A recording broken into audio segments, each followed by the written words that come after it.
امام مہدی عجل اللہ تعالی فرجہ الشریف کے ہاتھوں حکومت حقیہ ولائی کے تحقق کو احیاء امر ائمہ سے تعبیر کیا ہے۔ احیاء امر ائمہ یعنی ظہور میں اس نظام ولایت کا نافذ ہو جانا، اس وقت اہل بیت اطہار کا امر زندہ ہوگا۔ یہ جو امام باقر علیہ السلام نے فرمایا، ہر عید پر ہمارا غم تازہ ہو جاتا ہے۔ جب بھی عید ہوتی ہے، عید قربان مثلا، عید الفطر مثلا، ہر عید پہ ہمارا غم تازہ ہو جاتا ہے۔ تو ہمارا غم تازہ کیوں ہو جاتا ہے؟ امام نے فرمایا اس لیے کہ جب ہم دیکھتے ہیں ہماری حکومت دوسروں کے ہاتھ میں ہے، جو کہ ہمارے ہاتھ میں ہونی چاہیے۔ وَأَزَالَتْكُمْ عَمْ مَرَاتِبِكُمُ الَّتِي رَتَّبَكُمُ اللَّهُ فِيهَا، کہ بعض لوگ آئے جنہوں نے اہل بیت اطہار کو ان مقامات سے ہٹا دیے۔ یہ پہلے بھی عرض کیا کہ ہٹائے یعنی اس طرح سے ہٹا دیے کہ بھئی آپ خلافت نہیں کر سکتے، آپ حکومت نہیں کر سکتے، آپ رہنمائی نہیں کر سکتے، آپ امامت نہیں کر سکتے، لہٰذا اہل بیت اطہار کو خانہ نشین کر دیے یا شہر بدر کر دیے۔ تو آقا امام باقر علیہ السلام فرمایا کہ جب ہر عید پہ جب عید ہوتی ہے ہمارا غم تازہ ہو جاتا ہے کہ اب پوری دنیا میں جو نظام ہمیں چلانا تھا اب ہماری جگہ دوسرے چلا رہے ہیں، ہمیں نظام ولایت کے تحت چلانا تھا اب وہ دوسرے نظام کے تحت چلا رہے ہیں، ہم نے صراط مستقیم پہ لوگوں کی رہنمائی کرنی تھی، دوسرے آئے ہیں انہوں نے غیر صراط مستقیم پہ لوگوں کی رہنمائی کی ہے، لوگوں کو منحرف کر رہے ہیں۔ تو اس لیے تو لہذا جب اہل بیت اطہار کی حکومت جو کہ حتمی ہے خداوند متعال کی طرف سے، اس حکومت کا نافذ ہونا احیاء امر اہل بیت اطہار ہے۔ پانچویں امام باقر علیہ السلام نے ارشاد فرمایا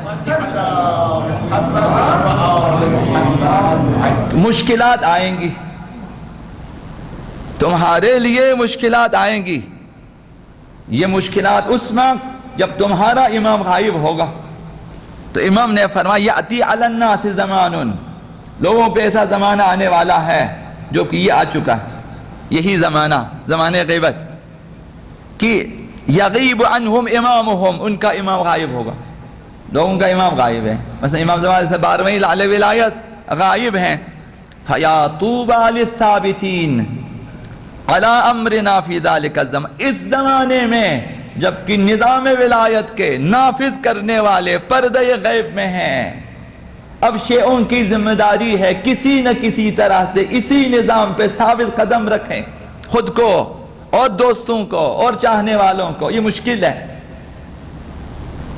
اس لیے فرمایا فیا طوبی للثابتین علی امرنا فی ذلک الزمان، اس زمانے میں اگر کوئی اپنے آپ کو نظام ولایت پہ قائم رکھا، خوشخبری ہے اس کے لیے، سعادت ہے اس کے لیے، خوشبختی ہے اس کے لیے، یہ ہدف ہے۔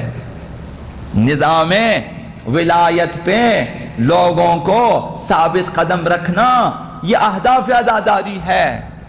آقا عبداللہ حسین کے قیام کا ہدف یہی ہے۔ امام نے چاہا ہے خرجت لطلب الاصلاح فی امت جدی، میں اصلاح چاہتا ہوں، تو اصلاح یہی ہے کہ جب تک امام کا ظہور نہ ہو تم لوگ ثابت قدم رہیں، مشکلات کے باوجود ثابت قدم رہیں۔ تو اس روایت میں امام نے ایسے دور کا ذکر فرمایا کہ جس میں ولایت اہل بیت پر ثابت قدم رہنا دشوار ہوگا، مشکل ہوگا، جو کہ اب ہے، اس سے بھی سخت تر ممکن ہے۔ احادیث میں روایات میں اہل بیت اطہار نے بتایا ایسی سختیاں ہوں گی کہ تم نماز پڑھنے کے لیے زیر زمین چلے جاؤ گے، تہخانوں میں جاؤ گے نماز پڑھنے کے لیے، ایسا سخت مرحلہ آنے والا ہے۔